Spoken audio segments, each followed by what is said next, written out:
Good day and welcome back to another Dbz Dokkan Metal video. In this video we're going to be taking a look at how the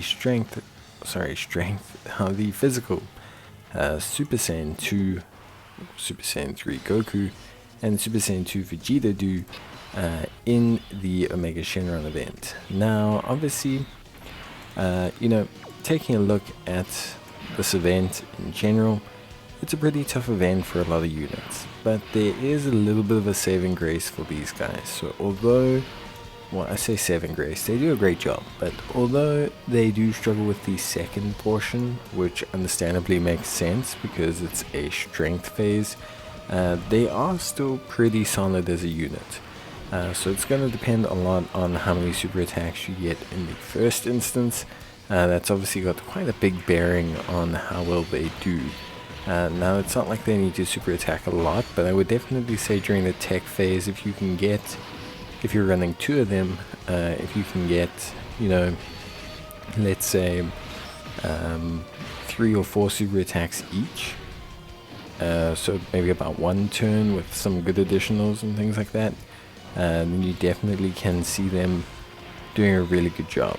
I think the thing that kind of forces their hand is when you don't necessarily get a lot of super attacks, or you don't necessarily get a good chunk of super attacks, because what tends to happen then basically is they start to struggle defensively, they start to have issues defensively, and then they can tend to kind of really struggle in the strength phase. Now if you get enough super attacks, the strength phase is actually relatively easy to handle.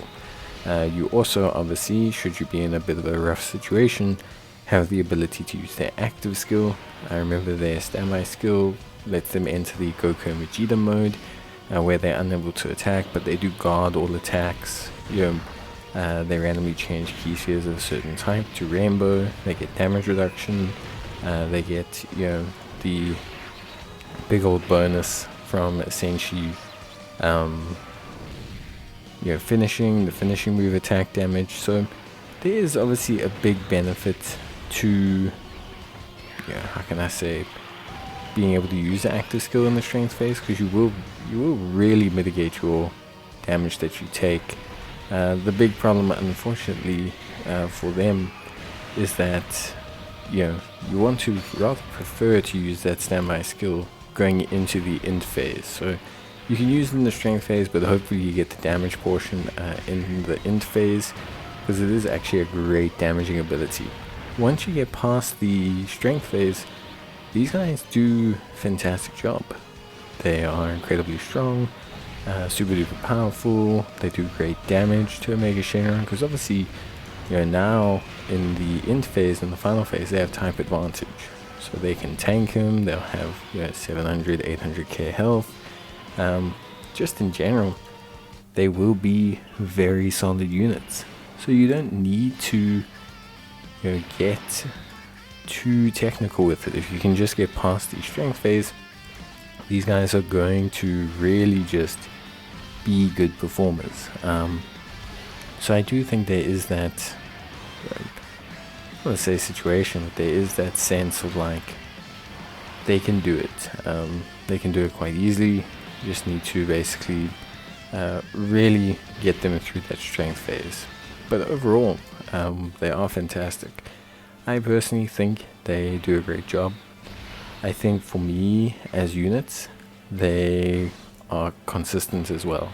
I found with a dupe and with using a friend and my own, that I didn't have that many issues.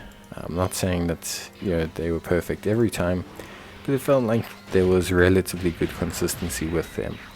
Their team that they can build for the event is also fairly good. So I'd say overall, they actually ended up being pretty nice pickup options for this, for this stage. So yeah, it was very impressive.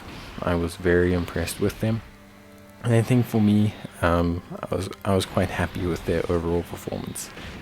Of course, it's going to depend on dupes. That's definitely something that's quite substantial. So if you are, obviously someone who's let's say, looking into obviously using them, if you've got a 55% version, you're going to perform differently to a 100% version, or even a version with 1 dupe, or 2 dupes, or anything like that. So that is something to keep in mind. It's not the end of the world. I think they can do the event at 55%. I just don't think they are nearly as effective, which is understandable. I think most units obviously have a drop off between Rainbow and 55%, but I do think because of their type advantage, or disadvantage I should say, it shows a lot in the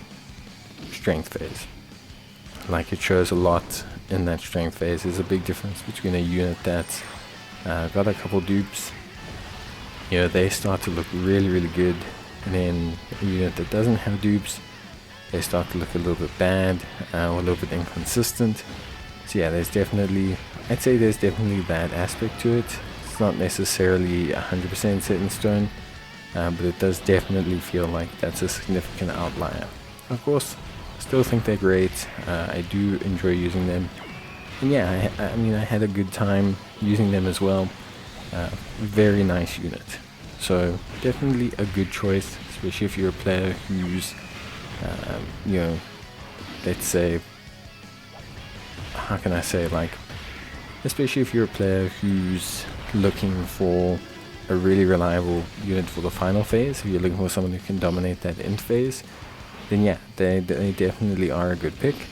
They are going to have their issues along the way, but their team is good, they are good, they are consistent, and yeah, I think in general, definitely a good choice. Definitely a good choice. The active skill obviously does differ depending on the amount of orbs you get. I think a lot of people, for a lot of people, there's, how can I say, like, there's inconsistency. Like, some people like to really use items and really make this attack sing, and I think that's more than fine. It's a super fun ability. I don't want to say to abuse, but to kind of work around with. It can really be quite potent. But yeah, I do think you have to almost understand that it can be inconsistent. You can go from being like, wow, this is amazing, this is doing so much damage, it's really cleaving through the enemy, and it can also be kind of like, wow, okay, this wasn't as impactful as I thought, but it's still a very nice skill to have. They're a very good unit. The standby mode is super helpful throughout the event, but I would say it's most helpful, at least for me, it's most helpful in this